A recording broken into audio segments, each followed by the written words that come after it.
Hello mga mi, my honest thought of new moon soft glow glutathione. So, hindi ko masasabi na effective ito kasi kaka-start ko pa lang. Pero bibigyan ko kayo ng thought ko or honest thought ko for this. For the packaging, napakaganda niya. Aesthetic, ang cute.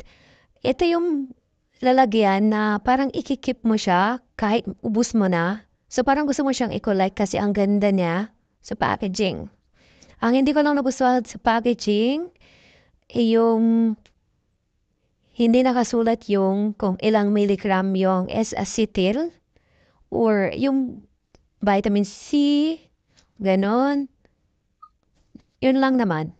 So ang claims niya, visible brightness, skin nourishment, collagen production, antioxidant, defense, energy boost, detoxification, immune enhancement, and hormonal balance. Okay, ingredient niya is S-acetylglutathione, vitamin C, D, and E, may collagen na rin siya, may zinc. And mura siya for S-acetylglutathione. So nabili ko siya, it cost $499, so mura lang siya.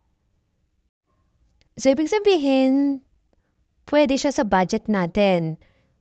And may mga mahal na S-acetylglutathione, pero syempre, dahil sa mahal niya, hindi mo siya mamimaintain kasi syempre mahal nga siya. And ito, good for 1 month kasi 60 capsule na siya.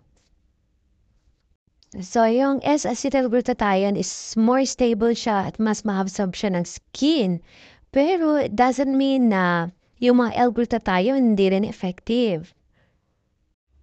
So, gusto ko lang ipakita sa inyo yung murang glutathione din. Pero ang kaibahan lang, nakalagay dito kasi sa kanya yung collagen niya, meron siyang 50 milligram, L-cysteine, 25 milligram, ganon, kung ilang glutathione. Yung mga ingredients niya nakalagay kung ilang milligram, ganon. So, and then yung mga ISO, FDA, GMP, halal, ganon. So, dito sa New Moon, wala siyang nakalagay. Yun lang siguro. Pero, syempre, don't judge muna kasi hindi nyo pa natatry. So, try nyo muna siya. Okay? Baka ito mas effective sa inyo or mas magandang effect. Diba?